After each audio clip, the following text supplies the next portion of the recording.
Hola, ¿qué tal? Mi nombre es Alejandra Mortoro, soy integrante del servicio de psiquiatría del Hospital César Milstein. La clase de hoy corresponde a aparato psíquico.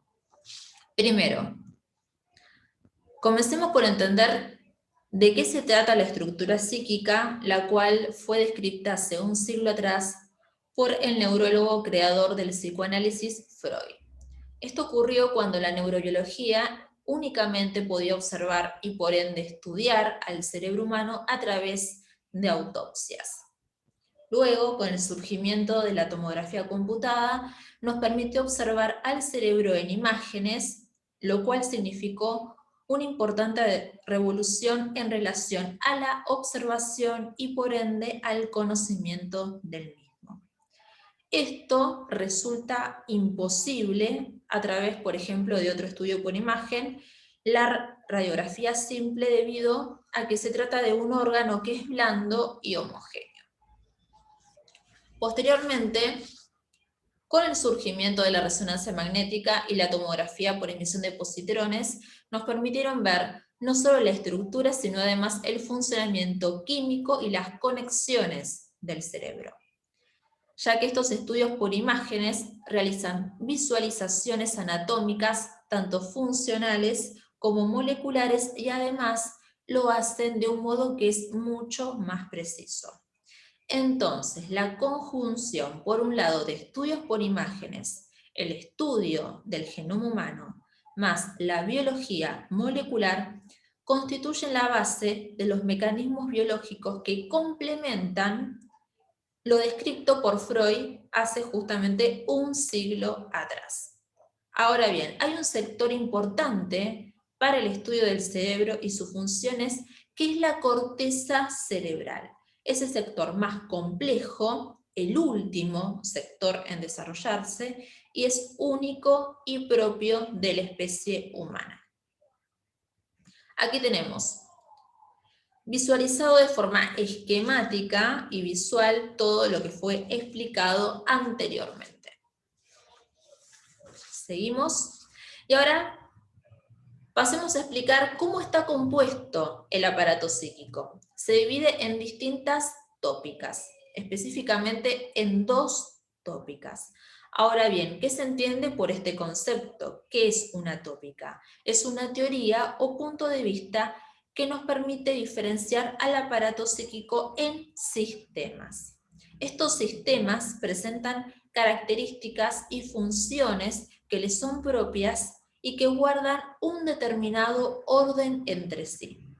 Por eso se dice que las tópicas pueden ser consideradas como lugares psíquicos, permitiendo de este modo una configuración espacial figurada del aparato psíquico. Bien, ¿cómo se compone el aparato psíquico? Como se dijo, hay una primer tópica, la cual establece una distinción fundamental entre consciente, preconsciente e inconsciente, y existe una segunda tópica, la cual también establece una distinción fundamental entre ello, el yo y, por último, el superyo. Pasemos a la primer tópica, comenzando por el consciente, que es el nivel más accesible del aparato psíquico. Está conformado por todo lo que se percibe, ya sea fuera del sujeto, por medio de los 5 sentidos, es decir, lo que se ve, lo que se escucha, etc. Y también a través de la motricidad, es decir, lo que se hace. También está formado por todo lo que se percibe dentro del sujeto, es decir, los recuerdos, las emociones, sentimientos, deseos. Y a través de este nivel nosotros podemos comprender todo aquello que nos rodea y también a nosotros mismos. Esto, por último, y como conclusión, nos permite un conocimiento de las cosas de un modo que es mucho más reflexivo. Seguimos.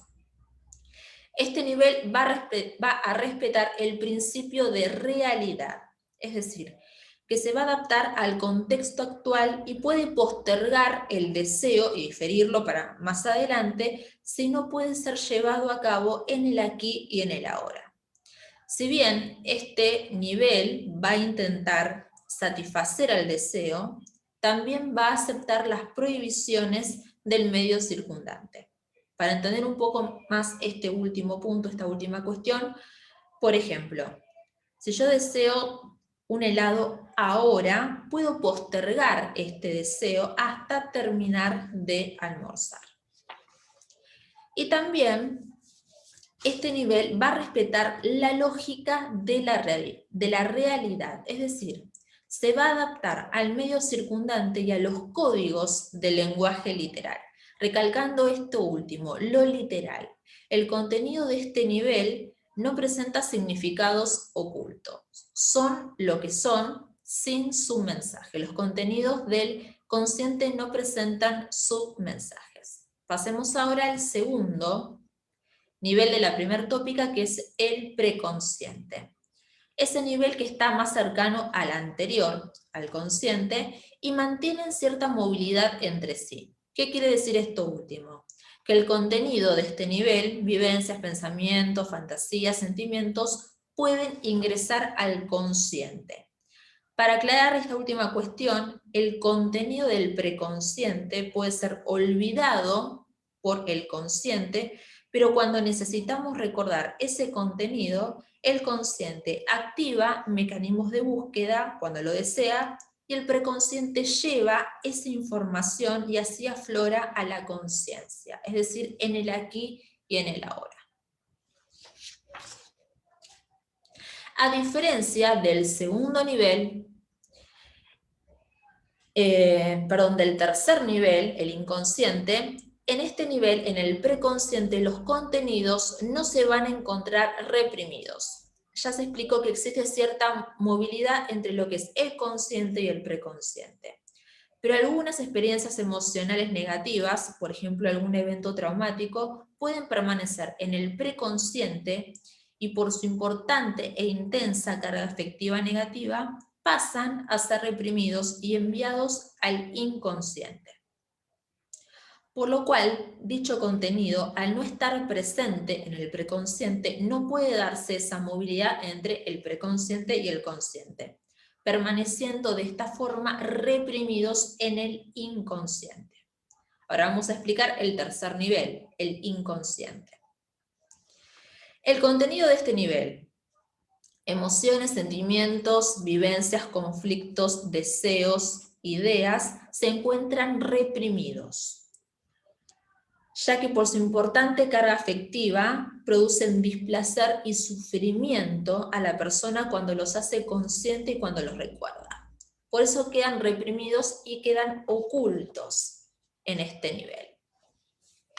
Por eso se dice que en el inconsciente se encuentran los deseos instintivos que han sido reprimidos. Y ese contenido reprimido permanece en el inconsciente bajo la forma de los mecanismos de defensa, los cuales tienen como función la de mantener fuera del alcance del consciente aquellos contenidos que tienen, como se dijo anteriormente, una carga afectiva fuertemente negativa y que nos producen angustia. Por otra parte, en el inconsciente también tiene sus propias leyes de funcionamiento. Por un lado es atemporal. Esto quiere decir que en este nivel coexisten distintos contenidos sin importar su orden cronológico. Por ejemplo, deseos de la niñez coexisten juntos con deseos de la vida adulta. Y por otro lado, como ya se mencionó, el inconsciente funciona a través de los mecanismos de defensa. Gracias a estos mecanismos, algunos contenidos del inconsciente pueden emerger al consciente bajo la forma de actos fallidos, chistes, sueños. Es decir, que por medio de los mecanismos de defensa, el contenido que se encuentra reprimido en el inconsciente sufre una serie de transformaciones, de modo tal que logran, en cierto modo, engañar al consciente y emerger a la realidad, a la conciencia. Aquí tenemos dos mecanismos de defensa. Tenemos, primero, el mecanismo de defensa del desplazamiento, que es el mecanismo mediante el cual una emoción pasa de un objeto a otro objeto, justamente para que no nos causen displacer y angustia. Por ejemplo, Durante el día tengo una fuerte discusión con mi madre y durante la noche sueño que me peleo pero con un vecino. De esta manera, a través del sueño libero parte de la angustia que me causó la pelea que tuve con mi madre durante el día. Y el otro mecanismo es el de la condensación. Es el mecanismo mediante el cual varios contenidos del inconsciente se reúnen en una única imagen durante el sueño. Por ejemplo, cuando soñamos con alguien que tiene rasgos de distintas personas, es decir, diferentes rasgos se reúnen en una única persona, o también puede ser otro ejemplo, cuando al soñar una persona actúa o bien se desempeña como otra. Bien. Y en esta figura podemos ver que Freud va a comparar al aparato psíquico con un iceberg, en el cual la punta del mismo va a representar al consciente y luego va a existir una parte del iceberg que se encuentra a la mitad e inmediatamente por debajo del nivel del mar, que representa al preconsciente. Y el resto, así como también la mayor parte del iceberg, es la que se encuentra sumergida y representa al inconsciente. Entonces, para hacer un paralelismo, así como ocurre con el iceberg, la mayor parte de la mente es la que no se puede ver tal como lo hace el tercer nivel de la primera tópica, que es el inconsciente. Pasemos ahora a la segunda tópica, con su primer nivel, el ello. Vamos a ver, dentro de la segunda tópica, en este nivel es el que se va a encontrar presente desde el nacimiento y va a constituir una parte importante de nuestra personalidad, ya que nos permite satisfacer nuestras necesidades básicas. Este nivel, el ello, se rige bajo el principio del placer. Va a reconocer sus propios deseos y necesidades, por ende se va a encontrar relacionado con lo instintivo y lo placentero, y permite que la energía psíquica de la persona fluya libremente hacia satisfacer esos deseos.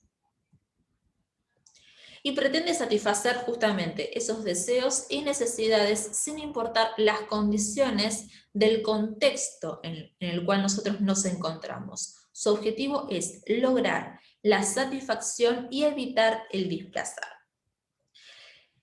El ello vive en el presente inmediato y no puede diferir el placer, no puede postergar el deseo. Por ejemplo, si un bebé tiene hambre, por instinto va a llorar, impulsado justamente por el ello, y de esta manera logra satisfacer tal necesidad. Continuando con la segunda tópica, tenemos al siguiente nivel, el yo, que a diferencia del anterior nivel, el yo no está presente desde el nacimiento, sino que comienza a desarrollarse a partir de los 3 años de edad, coincidiendo esto con la fase oral, justamente cuando el niño comienza a interactuar con el entorno. A diferencia del ello, que representa los impulsos primitivos, el yo representa el sentido común y va a estar relacionado con la capacidad de razonar y justamente vincularse de un modo más realista con el aquí y el ahora. Y siguiendo con las diferencias, en el yo la energía psíquica va a fluir, pero de una forma mucho más controlada, a diferencia del ello en el cual la energía psíquica fluye de modo libre. Y el yo se rige bajo el principio de la realidad. ¿En qué se basa esta ley o principio? Si bien el yo también intenta satisfacer nuestros deseos, tiene en cuenta que formamos parte de una realidad en la cual existen otras personas con sus propios deseos, y por tal razón puede postergar el satisfacer su propio deseo adecuándose a las circunstancias de ese entorno. Es decir, que tiene en cuenta los límites impuestos por la realidad. Seguimos. Por lo anteriormente dicho, el yo permite que nuestras relaciones e interacciones con los demás fluyan de una manera mucho más saludable. Y ese nivel que va a actuar como intermediario entre el nivel anterior, el ello, y el próximo nivel, que es el superyo. La función del yo es lograr satisfacer nuestros deseos, pero de un modo mucho más realista y útil. Por último, tenemos dentro de la segunda tópica al último nivel, que es el superyo, que va a representar la parte moral de la mente humana. Al igual que el nivel anterior, tampoco se encuentra presente desde el nacimiento, sino que comienza a desarrollarse a partir de los 6 años de edad. Y según Freud, el superyo es la conciencia moral del individuo y busca la integración del individuo en la sociedad, y por esta razón tiene en cuenta las restricciones de la sociedad en la cual se encuentra el sujeto. Con el superyo aparece el mecanismo de defensa de la sublimación. Este mecanismo se va a desarrollar más adelante cuando se defina la diferencia entre instinto y pulsión. Seguimos con el último nivel de la segunda tópica. A medida que el individuo va creciendo y se va desarrollando cognitivamente, va a integrarse, va a comenzar a interiorizar estándares inculcados por sus padres o cuidadores. Por ejemplo, que mentir está mal. Y estos estándares que van a ser inculcados durante lo que es el desarrollo del individuo son los que van a crear culpa y van a generar represión en el sujeto. Por ejemplo, sentir culpa cuando se miente. Entonces, ¿cuál es el objetivo del superyo? Es restringir aquellos impulsos del ello que considere inaceptables para la sociedad, y de este modo va a ayudar al sujeto a insertarse en la misma y actuar de una manera que es socialmente mucho más aceptable.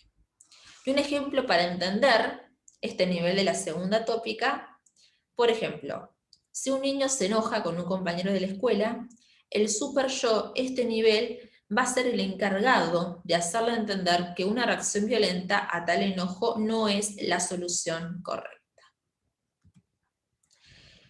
Superponiendo a la segunda tópica con la primera, el consciente puede castigar al yo generando culpa. Por ejemplo, si el yo cede a las demandas del ello, el superyo, ¿qué es lo que va a hacer? Hará que esto se presente en el sujeto bajo la forma de sentimientos de culpa. Y los impulsos psíquicos sancionados por el superyo se presentarán en el inconsciente bajo la forma de impulsos reprimidos. Y aquí tenemos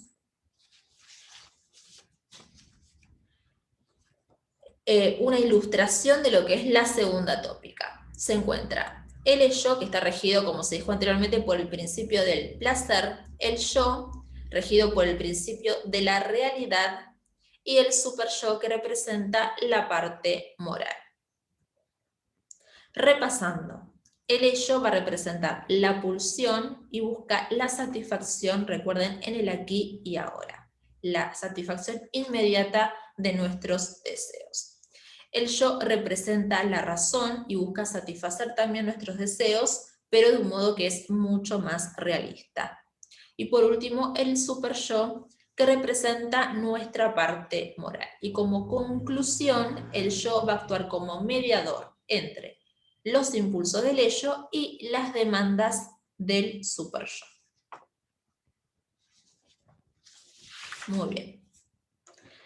Anteriormente se nombraron dos conceptos, que es el instinto y el de pulsión. Ahora vamos a entender de qué se tratan cada uno y en qué se diferencia. Comencemos. ¿Qué se entiende por instinto?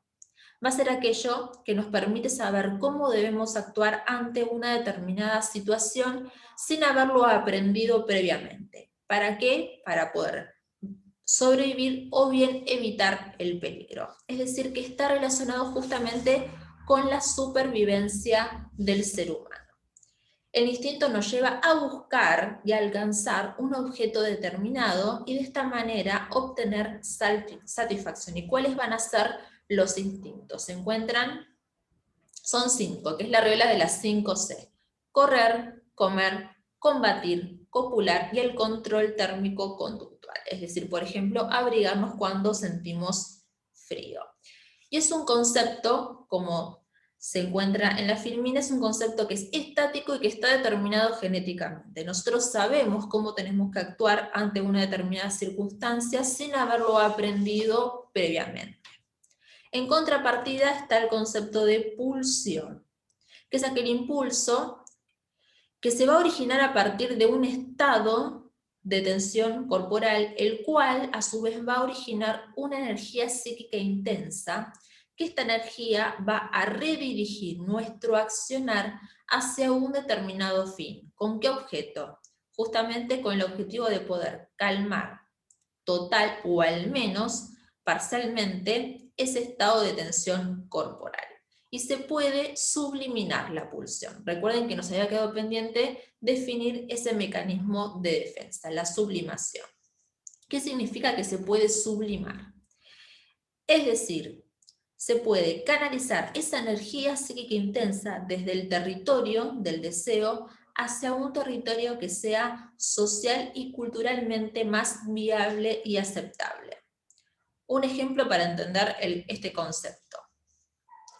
Siento rabia, enojo por X cuestión, y lo que hago es anotarme en alguna actividad recreativa, por ejemplo, natación.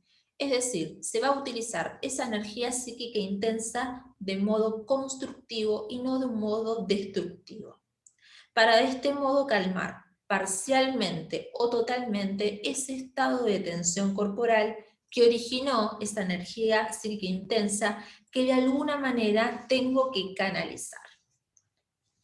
Continuando, vamos a relacionar el aparato psíquico con los sistemas biológicos.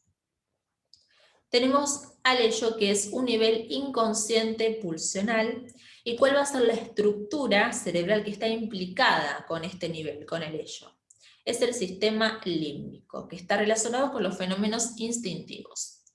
El siguiente nivel, el superyo, que es un nivel consciente y también inconsciente, además es el nivel que va a controlar los instintos. ¿Y cuál es la estructura cerebral que está implicada con el superyo?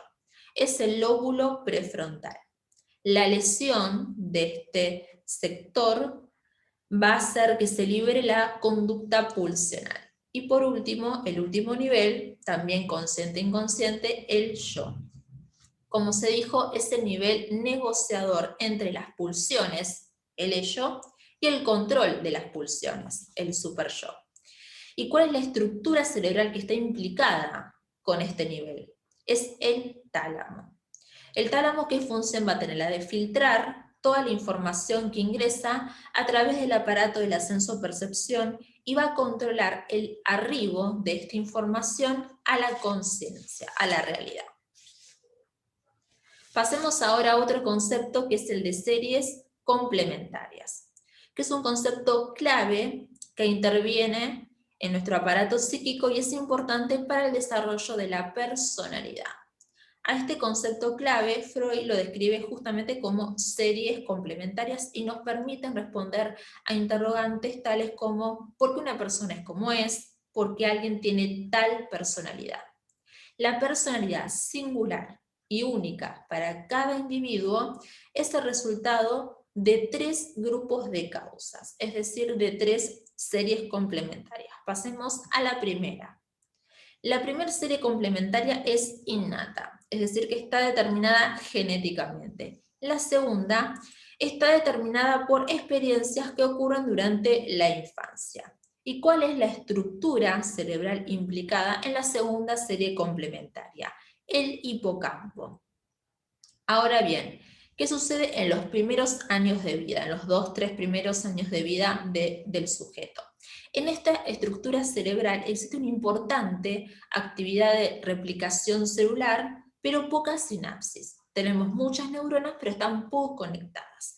Entonces, estas nuevas neuronas resultantes de esa importante actividad de multiplicación no van a poder fijar recuerdo.